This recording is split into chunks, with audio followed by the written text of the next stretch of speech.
할렐루야. 예. 성경을 펴시면 처음에 창세기 나오죠. 창세기에는 천지창조 이야기, 그리고 아담과 하와의 이야기, 가인과 아벨 이야기, 노아 홍수 이야기, 바벨탑까지를 원 역사라고 그럽니다. 오리지널 히스토리, 독일말로 우어 히스토리라고 그러죠. 그 12장부터 족장들의 이야기가 시작됩니다. 족장들, 믿음의 조상들이죠. 아브라함, 이삭, 야곱, 요셉 이야기가 50장까지 진행이 됩니다. 저희가 지난 몇 년 동안 아브라함의 이야기, 이삭 이야기, 야곱의 이야기, 요셉 이야기를 쭉 살펴왔어요. 근데 이 창세기 족장들의 이야기를 관통하는 주제가 있습니다. 그것은 하나님의 약속은 반드시 이루어진다. 그런 것이 그 주제입니다. 아브라함이 자신의 고향, 친척 아비의 집을 떠나서 미지의 땅을 향한 것은 하나님의 약속 때문이었습니다. 오늘 본문은 바로 그 맥락 속에 있는 말씀이 되겠습니다. 오늘 본문은 하나님께서 아브라함을 찾아오셔서 그 약속을 확인하는 내용이 되겠습니다. 이렇게 1절 시작하죠. 여호와께서 마므레 상수리 나무들이 있는 곳에서 아브라함에게 나타나시니라. 말로 시작되죠. 여호와께서 아브라함에게 나타났을 때 한창 더운 대낮이었습니다. 아마 아브라함이 이때 장막 어귀에서 잠깐 졸았던 것 같아요. 반수면 상태. 졸린 상태에서 깨어나서 고개를 들어보니까 웬 사람 셋이 자기 맞은편에 서 있는 거예요. 18장 1절 하반절의 내용입니다. 날이 뜨거울 때 그가 장막 문에 앉아 있다가 눈을 들어본즉 사람 셋이 맞은편에 서 있는지라. 아브라함은 그들을 보고 깜짝 놀라가지고 장막 어귀로 달려 나가서 그들을 맞이하며 땅에 엎드려 절을 합니다. 그리고 말합니다. 손님들이 저를 좋게 보시면 이 종의 곁을 그냥 지나가지 마시기 바랍니다. 물을 좀 가져달라고 해서서 발을 씻으시고 여기 좀 나무 아래 쉬시기 바랍니다. 그리고 말합니다. 손님께서 잡수실 것을 제가 조금 가져오겠습니다. 이렇게 이 종에게 오셨으니 좀 드시고 기분 좋게 한 다음에 길을 떠나시죠. 여기 구약의 중요한 신앙의 덕목 가운데 하나인 나그네 환대 정신이 가득한 아브라함의 모습이 드러납니다. 이 손님들은 하나님의 사람들이죠. 아브라함의 호의를 받아들였습니다. 그러니까 아브라함이 곧장 장막으로 뛰어들어가서 사라에게 좀 빨리 고운 밀가루를 가지고 와서 반죽해서 빵을 좀 구워달라. 이렇게 했고요. 본인은 또 가축대 있는 곳으로 달려가서 기름진 좋은 송아지 한 마리를 끌어다가 하인에게 주어 그걸 잡아 요리를 하게 했습니다. 송아지 요리. 그리고 아브라함은 엉긴 젖 그리고 우유와 하인이 만든 송아리 요리를 나그네 앞에 차려놓고 그들 영숭이 대접을 했습니다. 이러한 화환대는 그 시대 유목민의 사회 관습으로 볼 때는 최상의 상차림이 있습니다. 손님들은 이 음식을 맛있게 먹었어요. 아브라함은 그들이 먹는 동안에 그냥 서서 이렇게 계속 서빙을 합니다.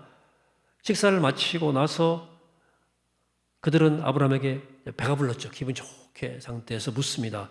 그대 안에 사라 어디 있어?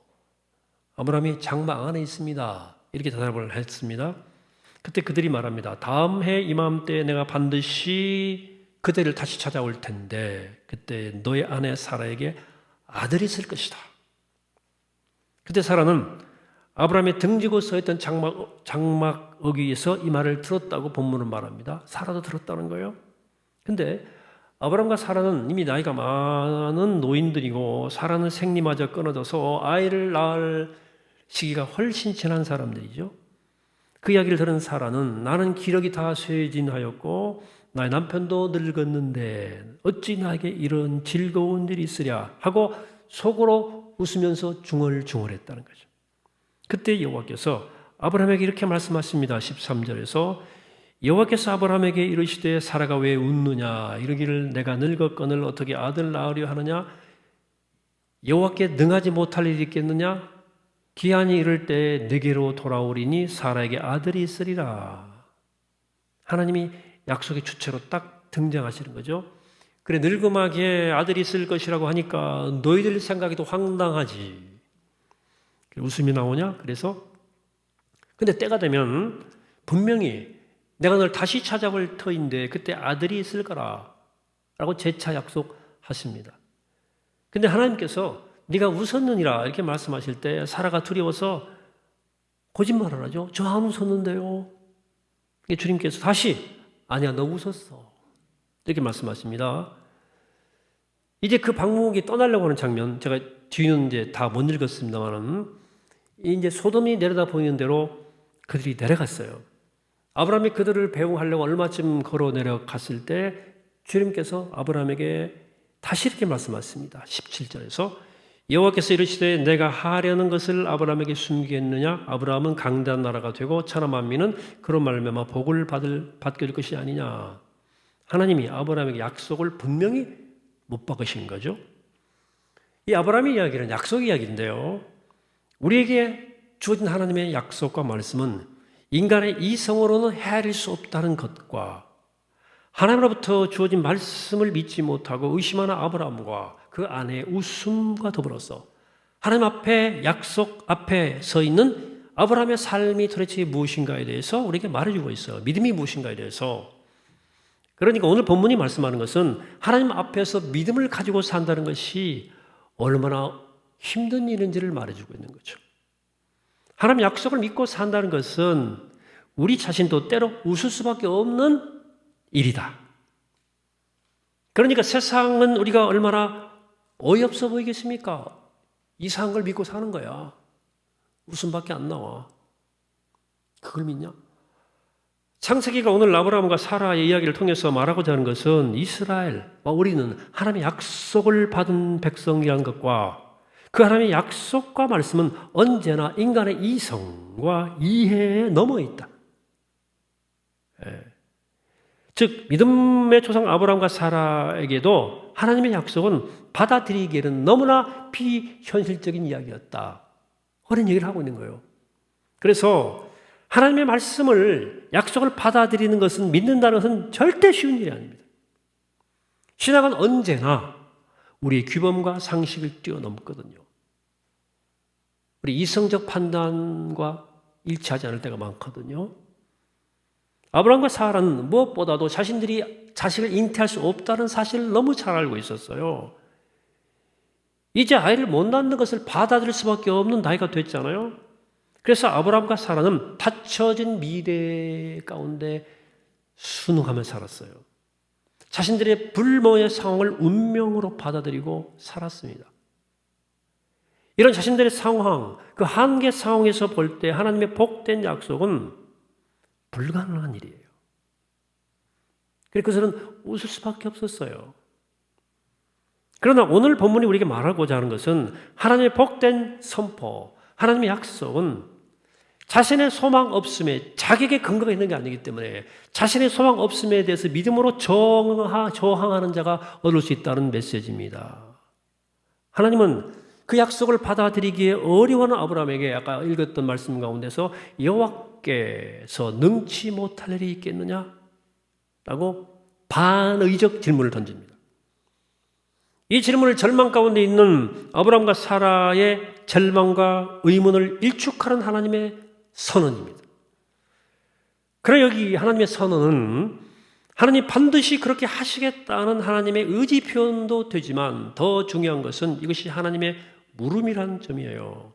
하나님은 지금 아브라함과 사라에게 묻고 계시는 거예요. 그래, 너는 불가능하다고 생각하겠지. 그러나 네가 불가능하다고 생각하는 일을 가능하다고 선포하는 사람이 누구냐? 묻고 계신 거예요. 하나님은 여기서 아브라함의 결단을 요구하시는 겁니다. 현재와 같은 절망적 상태 그대로 머물러 살는지 네 판단대로 아니면 약속을 주신 분을 신뢰하고 소망으로 떨치고 일어서든지 그 선택은 너한테 있다는 거예요. 여러분 그렇습니다. 복음은 언제나 우리의 결단을 요청하죠. 약속은 위로부터 주어지는 건 맞습니다. 우리의 믿음의 결단은 위로부터 주어지는 것이 아니고 내가 내려야 되는 결단이에요. 하나님의 약속에 대한 믿음은 전적으로 아브라함과 사라에게 달려있다는 거죠. 따라서 여호와께 능치 못할 일이 있겠느냐는 하나님의 물음에 대한 대답을 기다리는 열린 물음이에요. 하나님은 여호와께 능치 못할 일이 있겠느냐 물으시면서 아브라함에게 하나님의 능력을 통해서 자신의 미래를 바라보기를 요청하시는 거예요. 왜? 하나님의 능력을 통하지 않고는 닫혀진 미래의 문은 열리지 않기 때문입니다. 하나님의 약속은 새로운 미래를 여는 거예요. 그리고 그 새로운 미래는 하나님의 능력 안에서만 가능합니다. 여러분들이 묻죠. 여러분 인생 가운데 하나님께 능치 못할 일이 있겠습니까? 아멘이 잘 안 나오죠? 이 답변을 하나님 기다리시는 하나님의 질문에 대해서 아닌 것 같은데요. 그건 불가능한 일인데요. 라고 답하는 사람은 하나님을 하나님으로 아직 경험하지 못했다고 보셔도 무방합니다. 나에게 불가능한 일은 하나님께도 불가능하라고 생각하는 거예요. 물론 매우 상식적인 생각일지 모르지만 그에게는 하나님이 아니신 겁니다. 이런 사람들에게는 어떤 변화도 일어나지 않습니다. 그에게는 하나님이 하시는 새로운 일은 일어나지 않습니다. 그냥 안정적으로 희망이 없는 삶을 엮어갈 뿐입니다. 안정적인데 희망은 없다. 이해가 되시나요? 그러나 주님은 창조주로 하나님으로서 주님께는 불가능이 없습니다 라고 답하는 사람은 자신과 자신이 살고 있는 이 세상이 전적으로 하나님께 달려있음을 알고 있기 때문에 그에게는 새로운 미래가 열려요. 아브라함과 사라는 하나님의 질문에 대해서 웃음으로 대답했죠. 그래서 하나님은 그들에게 너희들 웃었지라고 묻습니다. 그때 그들은 도망치듯 하나님 아니요 안 웃었습니다. 자, 이렇게 하나님의 약속의 그 놀라운 약속의 성취를 받아들이지 못하는 그 웃음으로 답한 것 충분히 이해가 되기도 하지만 아직도 아브라함과 사라가 어떤 변화도 대한 기대도 없이 자기들의 세계 속에 갇혀있다는 사실만은 분명해요. 물론 하나님의 약속의 성취가 인간의 응답에 의존되는 것은 아니에요. 그러나 그래서 하나님 홀로 다 이루어 가시지 않습니까? 그렇기 때문에 아브라함과 사라가 두렵고 의문에 쌓여 있을지라도 하나님이 홀로 그 일을 밀고 나가시잖아요.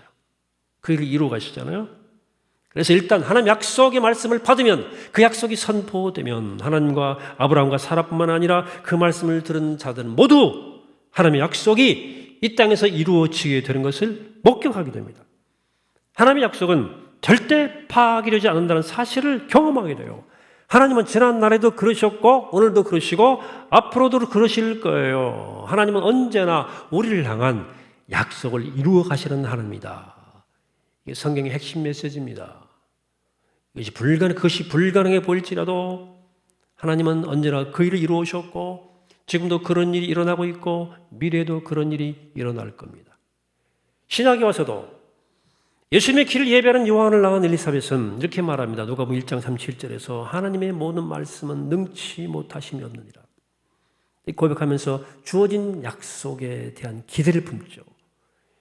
예수님을 낳은 마리아 또한 불가능을 가능케 하시는 하나님의 희망의 미래를 믿음으로 바라보면서 기다렸습니다. 누가 1장 38절의 마리아의 고백은 유명한 고백입니다. 가브리엘 천사가 처녀가 잉태할 것이다. 수태고지를 마리아에게 하죠.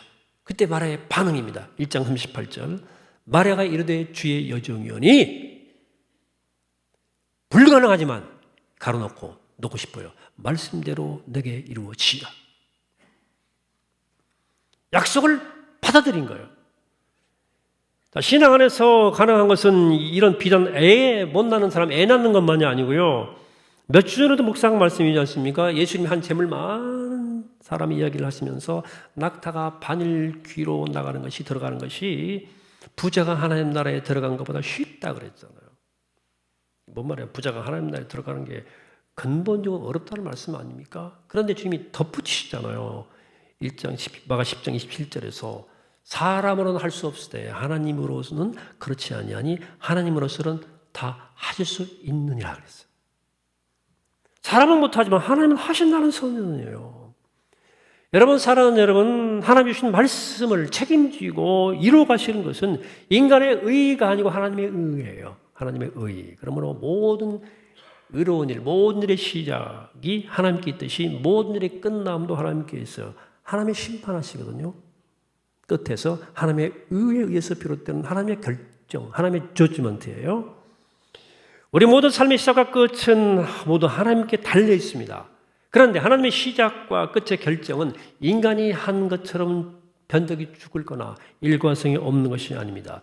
일관된 하나님의 공의, 일관된 하나님의 신실한 사랑이에요.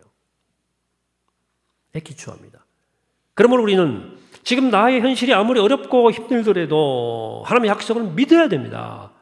괜히 하나님의 역사를, 하나님의 이 말씀과 이 약속을 의심하면서 딴 길로 가면 안 된다 그 말이에요. 오히려 어렵고 힘들고 의심이 자꾸 생겨도 하나님의 약속을 믿고 주님께는 능치 못함이 없습니다 고백하며 희망 가운데 살아가야 됩니다.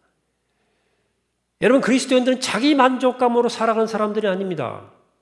그들은 오히려 오늘의 부족함 때문에, 오늘의 연약함과 내 채워지지 못함으로 해서 하나님의 약속을 뜨겁게 갈망하고 앙망하는 하며 살아가는 사람들입니다. 그 약속 때문에 사랑할 수 없는 자를 사랑하고 받아들일 수 없는 자를 받아들이고 섬김을 받기보다 오히려 섬김의 자리를 택하는 거예요. 그리스도인들은 하나님의 약속을 믿기 때문에 절망의 자리에도 희망을 바라보고 분열의 현장에서 평화를 꿈꾸는 거예요. 물론 그들은 자신에게 그러한 일을 성취할 수 있는 능력이나 힘이 있다고 생각하지는 않습니다. 그들은 하나님의 약속을 바라보고 그 약속을 주신 능력의 하나님을 믿기 때문에 그렇게 하는 거예요. 하나님의 약속은 인간의 욕망이 성취가 아니에요. 그래서 하나님의 약속의 궁극적 목표가 뭔지 아세요? 사랑이에요. 그 목표는 평화예요. 그 목표는 정의예요. 하나님의 그 일을 이루어 가시는 거예요. 하나님이 시작하시고 마무리하시는 거예요. 그러므로 이 능력의 하나님을 믿는 그리스도인들은 현실적인 불가능에 부딪히고 수많은 고통과 결핍을 살아가는 세상 사람들에게 끝없이 희망을 말하는 사람들입니다. 때로 어이없고 저거 어이없는 인간이라고 여김받아도 하나님이 주신 영감으로 계속 겨자씨와 누룩을 뿌려가는 그런 일을 하는 사람들이 그리스도인이에요. 왜? 그런 일을 시작하게 된 동기가 그들의 야망과 욕심이 아니기 때문에 그러한 희망의 씨앗 심은 분이 하나님이시고 그 씨앗이 열매 맺도록 하시는 분도 하나님이시기 때문입니다. 저는 요즘 상처 분열로 일그러져 있는 우리 시대를 위해서 기도합니다. 오늘 칼럼에도 썼지만 도심 한복판에서 일어난 대형 참사 앞에서 그들의 아픔을 가슴에 품고 공감하며 그 절망의 한복판에서 어떻게 희망을 찾게 할 것인가를 놓고 기도하고 있습니다. 우선 함께 울어줘야 될 것입니다. 20대 애들이 많지 않습니까? 20대면 다 키운 자식이에요. 어떻게 그렇게 보내겠습니까? 저도 목회하면서 20대 26살 청년을 하나님께 보냈을 때가 제 목회 인생으로 가장 가슴 아픈 사건입니다. 다 키운 자식인데다가 너무 앞날에 창창하잖아요. 그래서 이번 참사를 당한 가정을 위해서도 기도합니다. 이 일의 모든 형편과 그 진상들이 잘 좀 밝혀졌으면 좋겠어요. 정말 생명 안전한 사회로 가기 위해서 그래요. 무책임한 일은 좀 책임도 지고 그리고 미래로 나갔으면 좋겠습니다. 그러나 저의 궁극적 관심은 희생자 가정의 치유 회복, 우리 사회 공동체의 치유 회복이에요. 물론 지금은 저들이 너무나 절절하게 아프기 때문에 섣불리 아직은 아픔을 공감할 때지 섣불리 희망을 말할 때는 아니라는 걸 알아요. 그러나 저는 저들 가정에 대한 하나님의 구원의 약속을 믿습니다. 그래서 그들에게 새로운 희망을 주시라는 저희 기도는 인간적으로는 거의 불가능한 기도, 불가능한 가운데 드리는 기도예요. 그러나 제가 이런 기도를 가능케 하는 것은 그분들의 고통스러운 상황이기도 하지만 그것보다 더 중요한 것은 저 이런 기도가 가능하게 하는 것은 의로우신 생명의 하나님의 약속 때문이에요. 저런 고통을 당하는 이들을 다시 온전케 하시고자 하시는 하나님의 간절한 희망과 꿈을 알고 있어요. 저는 예수의 십자가에서 고통당하시는 자를 다시금 일으키시겠다는 그리스도의 뜨거운 심장과 약속을 계속 보고 있습니다. 그리고 우리가 절망에 빠지는 것은 사탄의 소원임을 알기 때문에 낙심과 절망에 빠지지 않고 희망의 하나님을 의지해서 그들의 아픔과 절망을 품고 기도하는 것입니다. 이 와중에도 북한은 미사일을 쏴대고 남북의 긴장은 거기에 달하고 있어요. 성급하게 국제적인 전쟁을 예견한 분들이 좀 있더라고요. 전쟁 날 것 같다. 그러나 우리 그리스도인들은 남북의 화해와 평화를 위해서 기도하고 행동합니다. 남과 북이 함께 더불어 사는 국가 공동체를 위해서 그 희망을 품고 기도하고 행동합니다.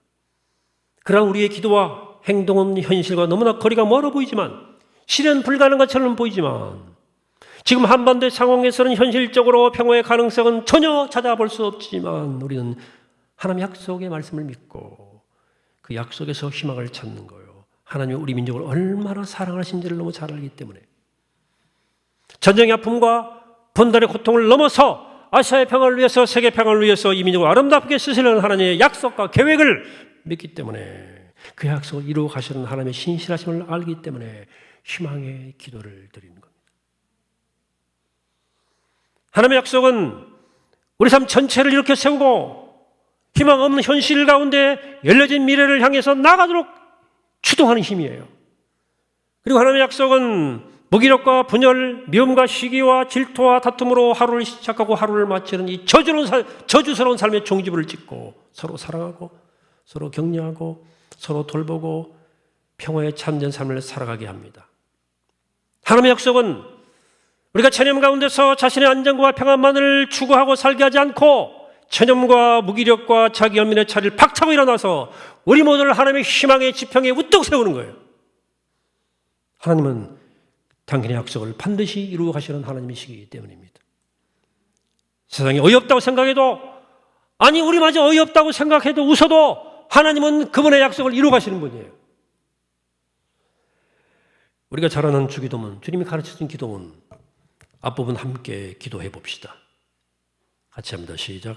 하늘에 계신 우리 아버지여, 이름이 거룩히 여김을 받으시오며 나라의 마옵시며 뜻이 하늘에서 이루어진 것 같이 땅에서 이루어지이다. 주님이 가르친 기도예요. 여기까지입니다. 뒤에도 있지만 주님이 우리에게 이런 기도를 가르쳐 주신 것은 우리에게 가능성이기 때문이 아닙니다. 이 주기도문의 내용이 바로 의로우신 하나님의 생각이에요. 그 하나님의 뜻이에요. 그가 이루어 가시는 새 일이기 때문에, 하나님이 하시는 일이기 때문에, 하나님의 꿈이기 때문에, 하나님의 계획이기 때문에 기도하라고 하십니다. 우리가 뭘 하나님 이름을 거룩하게 알겠어요? 하나님이 하시는 거, 하나님 약속이에요. 그렇게 기도해야 되는 거예요. 사랑하는 여러분, 세상이 어둡고 불확실하지만 우리 그럼에도 불구하고 하나님의 약속을 붙들게 되기를 축복합니다. 사람의 약속은 깨지지만 하나님의 약속은 깨지지 않습니다. 사람은 실패하지만 하나님의 나라는 절대 실패하지 않습니다. 그럼 우리 약속을 이루어 가시는 하나님 믿고 오늘 거친 들판에서 희망을 노래하고 세상의 슬픔과 절망을 보듬고 절망 속에서 희망을 잉태하게 하는 그리스도인들이 다 되시기를 이 아침에 주의 이름으로 간절히 축원합니다.